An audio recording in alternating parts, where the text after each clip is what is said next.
लाल सलाम लाल सलाम लाल झंडे को लाल सलाम लाल सलाम लाल सलाम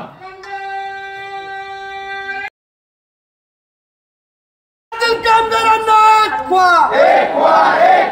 कामगारांना किमान वेतन मिळालंच पाहिजे मिळालंच पाहिजे मिळालंच पाहिजे कामगारांचे कल्याणकारी मंडळ स्थापन झालंच पाहिजे झालंच पाहिजे झालंच पाहिजे संघटित कामगारांना किमान वेतन मिळालंच पाहिजे मिळालंच पाहिजे मिळालंच पाहिजे मागतो आमच्या हक्काचं नाही कुणाच्या बापाचं मागतो आमच्या घामाचं नाही कुणाच्या बापाचं मागतो आमच्या रक्ताचं नाही कुणाच्या बापाचं कोण म्हणते देत नाही घेतल्याशिवाय लाल सलाम लाल सलाम लाल झंडे को लाल सलाम लाल सलाम लाल सलाम जगातील कामगारांना एक व्हा एक व्हा जगातील कामगारांना एक व्हा एक व्हा CITU करा पुकार इन्कलाब जिंदाबाद CITU करा पुकार इन्कलाब जिंदाबाद CITU चा वर्धापन चिराय हो चिराय हो CITU चा वर्धापन चिराय हो चिराय हो लाल झंडे को लाल सलाम लाल सलाम लाल ठरवण्यात आलेले हे आंदोलन आपल्या सगळ्यांच्या दृष्टीने महत्वाचं, फक्त महत्वाचंच नाही तर करो की मरो ही परिस्थिती या आंदोलनाची. जर या आंदोलनामध्ये देशभरातली जनता, देशभरातील श्रमिक वर्ग, कष्टकरी वर्ग जर आपण उठवू नाही शकलो तर नरेंद्र मोदीचं सरकार नक्कीच या देशामध्ये 4 श्रम संहिता लागू करण्याचा प्रयत्न करेल.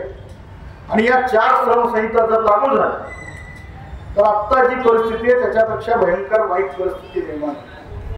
सैनिकांपेक्षा व्यापाऱ्यांचं कष्ट मोठं आहे असं त्याने विधान केलं. आणि त्याच पंतप्रधानाच्या खुर्चीवर बसून 11 वर्ष झालेल्या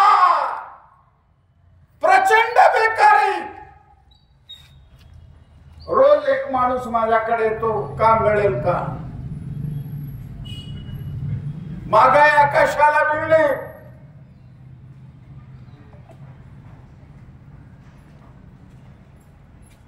कारखान्यात सर्व कायदे उद्ध्वस्त होत आहेत.